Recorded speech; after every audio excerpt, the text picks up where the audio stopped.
जीवन काशीद, इनका सवाल है कि जो महाराष्ट्र में अलग अलग संतों के मंदिर बने हैं,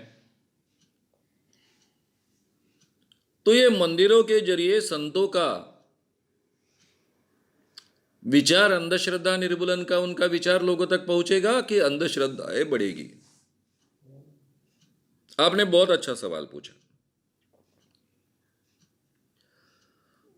इतने सालों बाद मैं गए 30-35 सालों में पहली बार संतों का अंधश्रद्धा निर्मूलन का काम सुन रहा हूं, और उसके लिए मेरा संगठन भी बहुत जिम्मेदार है।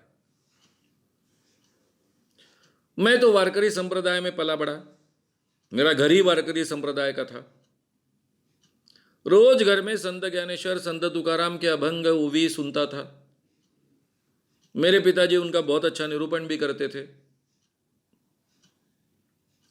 लेकिन मुझे कभी पता नहीं था कि इन संतों ने कभी अंधश्रद्धा निर्मूलन का काम किया, लोगों की कल्पनाएं बदलने का काम किया, लोगों को सुधारने का काम किया। मेरे सामने केवल इन संतों ने पांडुरंग भक्ति लोगों को सिखाई, यही बात आती थी। ये तो मैं किर्लोस्कर प्रेस में जब नौकरी करने गया और किर्लोस्कर के 60 साल के अंक पढ़ना शुरू किया, तब मुझे ऐसे कुछ लेख मिले जिनमें गंबा सरदार का लेख मिला, आर्टिकल मिला, कि उसमें उन्होंने कहा था कि इन संतों ने अंधश्रद्धा निर्मूलन करने का काम किया। चातुर्वर्ण जो होता है, ब्राह्मण शूद्र परंपरा, उस परंपरा के परे हट के इंसान को इंसान कर कर महत्व देने का, सम्मान देने का काम किया। तो पहली बार मुझे इन संतों के कार्य के तरफ अलग एंगल से देखने का मौका मिला, जबकि ज्ञानेश्वर तुकाराम मेरे ही घर में थे।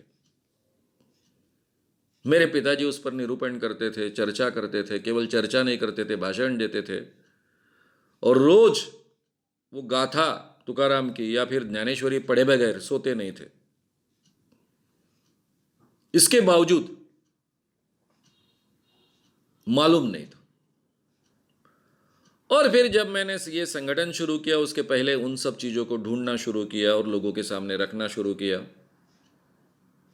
और अभी मेरे साथ बाकी भी संगठन है, मराठा सेवा संघ है, काफी पुरोगामी संगठन है। ये सब बातें लोगों के सामने बहुत ताकत से रखते हैं। साळुंखे की किताब आई, विद्रोही तुकाराम, उसने भी बहुत बड़ा काम किया। काफी लोग इस विषय पर खुलकर बोलने लग गए।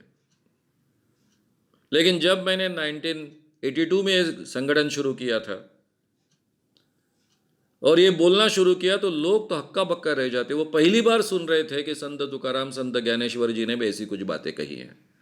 उन्हीं के अभंग, उन्हीं की ओवी लोगों के सामने रखकर ये बातें मैं कहता था। तो ये बातें, ये उनके विचार तो दब गए थे। उसके पीछे का कारण यही है, उन सब के मंदिर बने। और हमारे भारत की ये परंपरा रही है कि हर महापुरुष का हम भगवान बना देते हैं और उनके विचारों को दबा देते हैं। वही इन संतों का हुआ। सबसे ज्यादा मुझ पर असर हुआ वो गाडगे महाराज का। बिल्कुल एक भी क्लास न पढ़ा हुआ व्यक्ति, जिसको हम अनपढ़ कह सकते हैं, इतनी रैशनल बातें लोगों के सामने रखे अपने कीर्तन के जरिए। इससे मैं बहुत प्रभावित हुआ था। उनके बारे में काफी जानकारी प्राप्त की।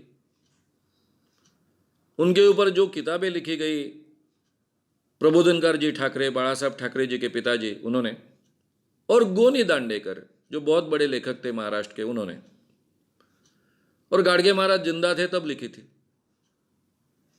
ये किताबें मैंने पढ़ी। बाकी भी जानकारी अलग अलग लोगों से प्राप्त की, और मुझे प्रेरणा तो मिली इस काम के लिए ही।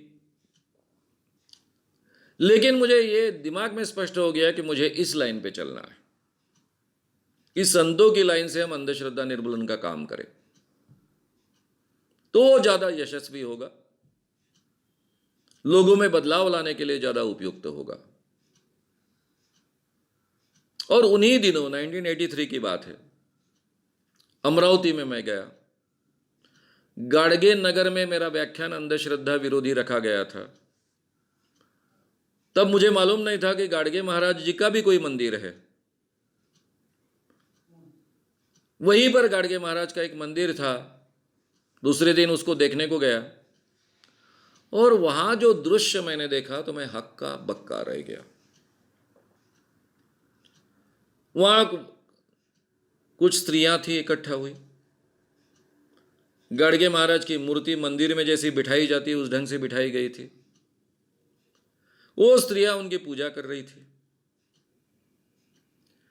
और एक स्त्री ने, बाकी स्त्रियां पूजा कर कर कुछ रखती थी सामने, एक स्त्री ने पेढ़ा बड़े पैमाने पर रखा उनके सामने।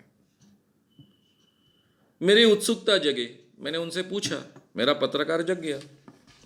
मैंने पूछा कि ये क्या है? वो बोले पेड़े है। बोले क्यों रखे आपने इतने बड़े पैमाने पर? नहीं, बोले मैंने नवज बोली थी, यानी मन्नत मांगी थी कि मुझे अगर बच्चा होगा तो मैं 1.25 सेर पेड़े चढ़ाऊंगी। तो उसने 1.25 सेर पेड़े चढ़ाए।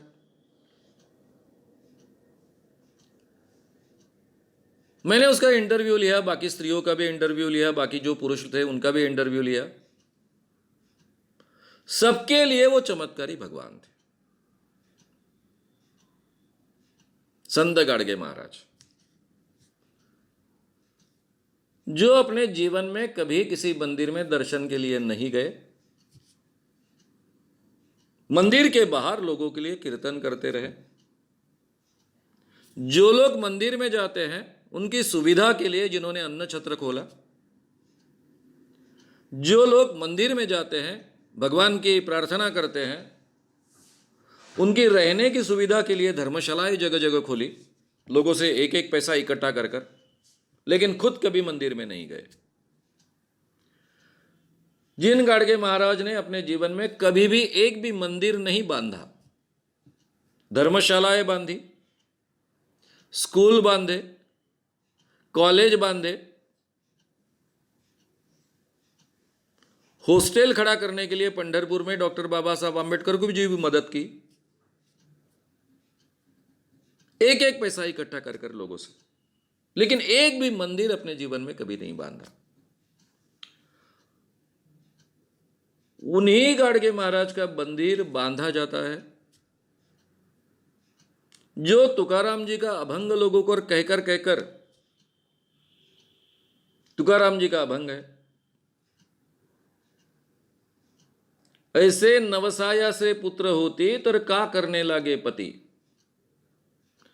शुरुआत ऐसी है, सेंदराचे दैवत के लिए नवस बोले तया से, यानी एक पत्थर को सिंदूर लगा दिया, उसका भगवान बनाया, फिर उसको नवस बोला जाता है, मन्नत मांगी जाती है। नवसे कन्या पुत्र होती। अगर मन्नत मांगने से कन्या पुत्र होते हैं तो फिर पति करने की क्या जरूरत है?